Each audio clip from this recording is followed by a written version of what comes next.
Assalamualaikum warahmatullahi wabarakatuh. Hmm, Perkenalkan, nama saya Indra Jumala Saputra. Saya adalah seorang mahasiswa dari Unsus Karyau. Yang mana pada kesempatan kali ini saya akan mereview sebuah jurnal penelitian eksperimen. Tujuan saya mereview ini adalah untuk memenuhi salah satu mata kuliah saya, yaitu jaringan telekomunikasi, dengan dosen pengampu yaitu Bu Fitri Amelia STMT. Reviewan ini ditulis oleh saya sendiri, ya, dari Yudha Saputra. Oke. Review jurnal ini yang pertama itu adalah kita lihat identitas dari jurnal yang saya review. Yang pertama itu adalah judulnya. Judul dari jurnal yang saya review itu adalah investigasi perancangan simulasi antena MIMO 64 elemen untuk aplikasi 5G. Jadi itu adalah judulnya. Dan penulis dari jurnal ini adalah Yusnita Rahayu Safriansyah MZ. Nah, itu adalah penulisnya. Dan tahun terbitnya itu adalah 2021. Dan jurnal ini adalah bentuk jurnal telekomunikasi dan komputer dengan volume 11 nomor 2 dengan halaman 143 sampai 153. Dan ini adalah linknya, nanti saya akan taruh di deskripsi biar teman-teman yang penasaran yang bisa melihatnya secara langsung. Oke. Kita masuk ke latar belakang penelitian. Latar belakang penelitian itu adalah dari sini ada beberapa poin yang dapat kita tangkap. Yang pertama itu adalah teknologi 5G merupakan teknologi yang digunakan untuk memenuhi kebutuhan layanan berbasis kabel berkecepatan tinggi. Itu adalah latar belakangnya. Selanjutnya adalah komunikasi analog. Ini adalah sistem jaringan untuk mempercepat dan mempermudah suatu pekerjaan. Itu adalah latar belakangnya. Dan yang ketiga adalah teknologi nirkabel dengan skema 5G adalah langkah selanjutnya dalam komunikasi seluler. Itu adalah latar belakang dari penelitiannya. Dan selanjutnya adalah rumusan masalahnya. Apa permasalahannya? Ada dua di sini. Yang pertama adalah bagaimana sih pengaruh jaringan 5G itu untuk memiliki kebutuhan layanan berbasis kabel dengan berkecepatan tinggi.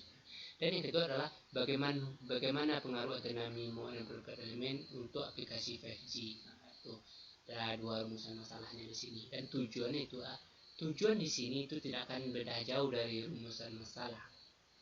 Tujuannya adalah untuk memecahkan rumusan masalah itu adalah untuk memenuhi kebutuhan yang berbasis kecepatan tinggi. Yang kedua adalah menyediakan koneksi ke semua jenis perangkat dari aplikasi lain termasuk komunikasi seluler. Jadi itu adalah dua tujuan dari jurnal ini. Oke, selanjutnya kita masuk ke metode penelitian. Ada beberapa poin di sini. Yang pertama adalah sampel. Ada dua sampel yang digunakan, itu adalah 8 elemen antena dan 64 elemen antena. Itu adalah sampel. Yang metode yang digunakan dalam penelitian ini adalah penelitian dengan eksperimen. Maksudnya itu adalah penelitian dengan melakukan secara langsung atau mempraktekannya secara langsung. Variabelnya ada dua, itu variabel independen dan variabel dependen. Itu sama seperti variabel terikat dan variabel bebasnya, yaitu variabel independennya itu antena MIMO elemen, variabel dependennya itu aplikasi 5G. Oke. Langkah penelitian, ada beberapa langkah penelitian yang dilakukan penulis tentunya untuk mendapatkan sebuah hasil penelitian. Tentunya adalah langkah-langkah yang harus diterapkan. Yang pertama itu adalah proses perancangan antena.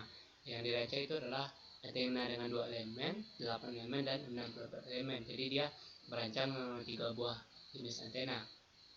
Yang kedua adalah ukur rancangan antena dengan menggunakan patch yang berbentuk rektangular. Jadi yang langkah keduanya adalah mengukur rancangan antenanya. Oke. Yang ketiga adalah merancang antena microstrip persegi panjang untuk memenuhi dan mendukung kebutuhan jaringan 5G sebagai perangkat pengirim dan penerima informasi. Jadi dia membangun merancang antena microstrip itu tujuannya adalah untuk menjalankan jaringan 5G-nya. Oke. Dari setelah dilakukan penelitian dan berbagai hal metode tersebut, ada beberapa 3 buah hasil yang didapat. Yang pertama, sebelumnya dia merancang 3 buah antena, itu 3 elemen, 8 elemen dan 4 elemen dan 64 elemen. Hasil dari ketiganya itu adalah ini ada 3 poin. Yang pertama, dengan 2 elemen itu mutual couplingnya itu kurang min 15 dB, S11 nya itu min 33,578 dB, dan gainnya itu 9,11 dB. Percobaan kedua dengan 8 elemen dengan mutual coupling itu kurang min 20 dB, S11 nya itu kita lihat di sini tidak jauh berbeda dengan yang 2 elemen, yaitu min 35,616, dengan gainnya itu tentunya lebih meningkat, itu 14,89 dBi. Sedangkan untuk percobaan yang ketiga, dia melakukan 64 elemen dengan antena 64 elemen ini sudah memenuhi standar 5G. Jadi antena dengan 64 elemen ini sudah memenuhi standar antena 5G dengan pengaplikasian BTS. Nah, dengan gainnya itu 24,22 itu sudah bisa mengakses jaringan 5G dengan hasil S11 nya itu, dan lebih tinggi dengan dari dua antena sebelumnya, itu mencapai min 45,185 dB, dengan mutual couplingnya itu juga lebih tinggi, itu kurang min 20 dB.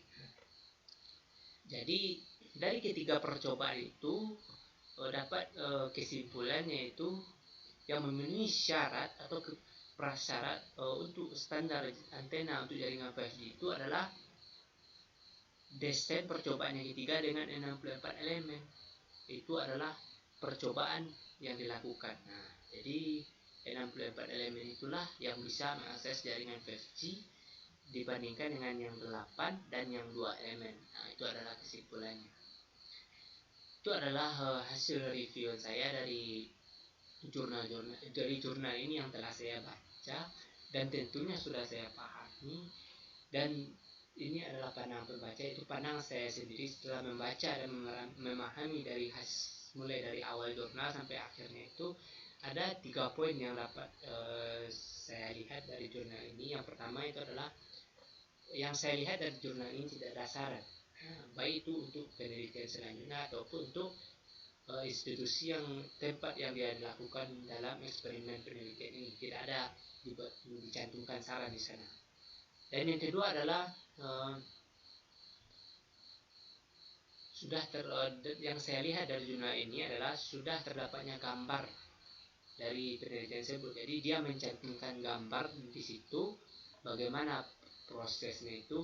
Ini menurut saya sangat luar biasa, sehingga kita yang membaca, walaupun kita tidak melihat secara langsung, kita bisa memahami step by step bagaimana penelitian eksperimen ini.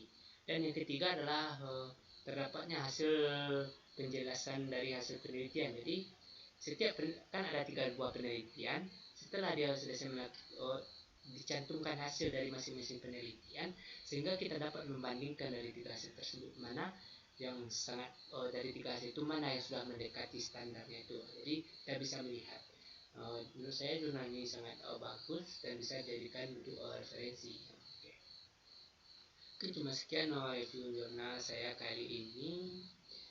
Apabila ada kesalahan saya dalam reviewnya atau penempatan kata yang tidak baik atau ataupun kesalahan saya dalam menyampaikannya, saya mohon maaf, karena saya masih dalam proses pembelajaran. Jadi jika ada kesalahan saya, mohon di komen saja, tidak usah ragu-ragu, karena itu akan semoga saya bisa memperbaikinya untuk yang masa yang akan datang.